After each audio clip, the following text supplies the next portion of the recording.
Welcome to a deep dive. Today we're digging into source material, covering something huge. The Royal Challengers Bangalore, RCB, finally grabbing that IPL title after, what, 17 years? 17 long years. Yeah. Yeah, and the sources we're looking at, they're calling it not just a victory, but genuinely one of the most iconic moments in IPL history. Absolutely. So our mission really is to unpack what this win actually means based on this material, Right. look beyond just the cricket match itself. Right. We want to see what it means for the team, obviously, but also for the fans who've waited so long, and maybe even culturally. What are the key takeaways here? Okay, let's get into it. 17 years. That's a lot of near misses, a lot of hope, and honestly quite a bit of trolling directed their way. The sources talk about a big redemption arc. What does that actually look like according to the material? Well, it's interesting how the sources connect the struggle with the reward. That fan chant, Isala Cup Namde, this time the cup is ours. Apparently it was often used against them. Yeah, I remember that, like a meme almost. Exactly. A meme highlighting the failures. So winning, it just flips that entirely, quiets the noise, and it reclaims that phrase. It's not hope anymore, it's fact.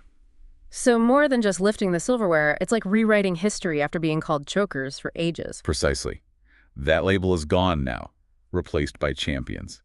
And what about specific players? Like Virat Kohli, his legacy is massive already. How does the material frame this win for someone like him, assuming he was still involved? The material suggests for a legend like Kohli, this would kind of cement his IPL legacy. It links him directly to that championship, the one they finally won. Right, fills that gap, perhaps. Yeah, and for the younger guys on the team, it's described as this huge injection of confidence, proof that even a team people joked was cursed could actually do it. That must be huge. Like, okay, we can win. It shows them it's possible, yeah, even after trying and failing for so long. Okay, let's talk about the fans. 17 years is an incredibly long time to stay loyal. The sources mention real emotional catharsis. Oh, absolutely. Think about the fans who've been there since 2008, maybe grew up with the team's ups and downs.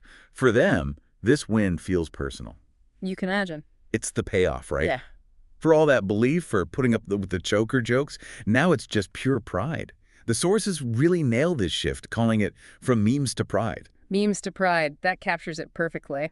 And the sheer scale of this emotion, the sources claim the celebrations were bigger than Diwali in Bangalore. Yeah, I saw that. It sounds like hyperbole, but it really underlines the intensity, just this massive collective outpouring of joy. A citywide party, essentially. Pretty much. A level of celebration you don't often see just for a sports win. Yeah. Truly remarkable stuff described there. Which brings us to the cultural impact in Bengaluru, if it's bigger than Diwali.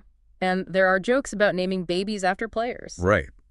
The material suggests it felt like Bengaluru became an RCB state for a bit.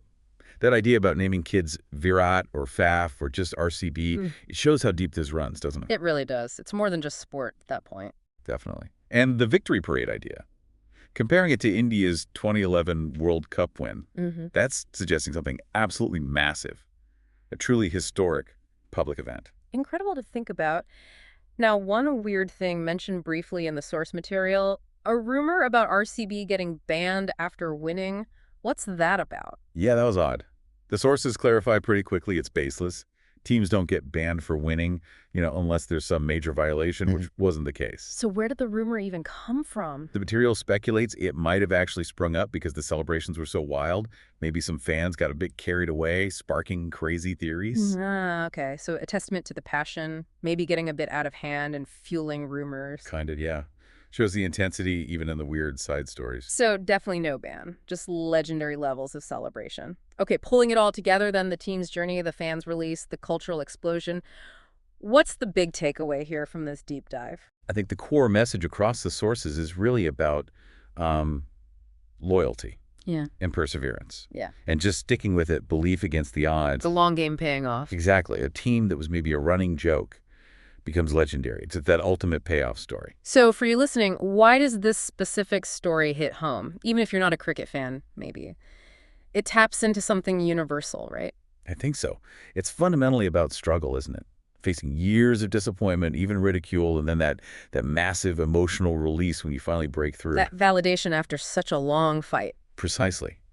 And maybe the final thought the source material leaves us with is, well, thinking about the scale of that celebration. Bigger than festivals. naming babies. Yeah. It makes you consider what that says about us, about human connection, how shared hope, channeled through something like sport, can create these incredibly powerful communal moments. It's more than just a game. It's a shared experience reaching this huge, joyful peak.